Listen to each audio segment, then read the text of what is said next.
अस्सलाम वालेकुम रहमतुल्लाहि वबरकातुहू।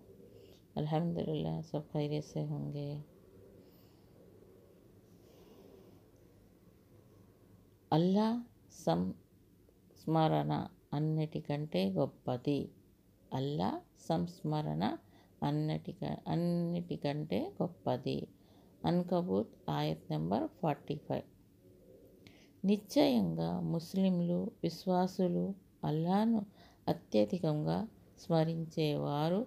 ఆయన స్త్రీ పురుషులు నిమిత్తం అల్లా క్షమాభిక్షణను గొప్ప ప్రతిఫలాన్ని సిద్ధపరిచి ఉంచాడు. అహ్జాబ్ సూర అహ్జాబ్ ఆయత్ నెంబర్ 35. హదీస్ ముస్లిం హదీస్ హజరత్ అబూ హురైరా రజియల్లాహు కథనం ప్రకారం దైవ ప్రవక్త సల్లల్లాహు అలైహి వసల్లం ఇలా ప్రబోధించారు. మీలో ఎవరైనా తషహద్దుద్ పఠించిన తర్వాత 4 విషయాల నుండి శరణు వేడుకోవాలి.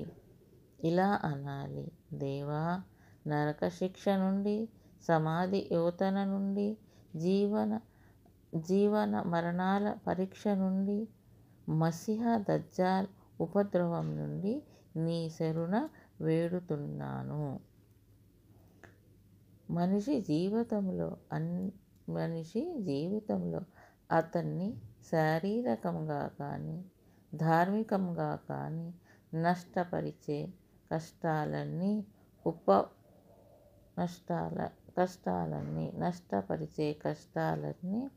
ప్రపంచిక ఉపద్రవాలే.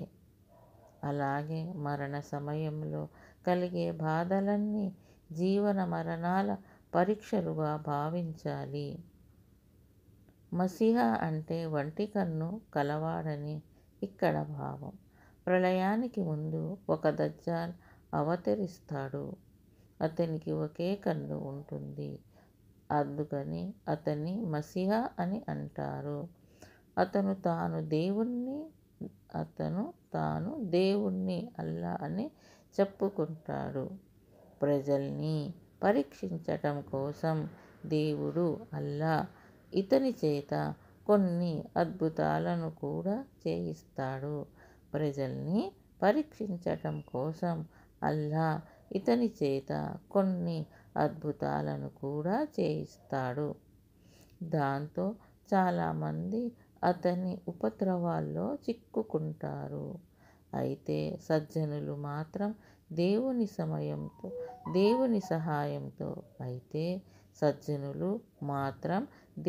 సహాయంతో అతన్ని గుర్తించి అతని వలలో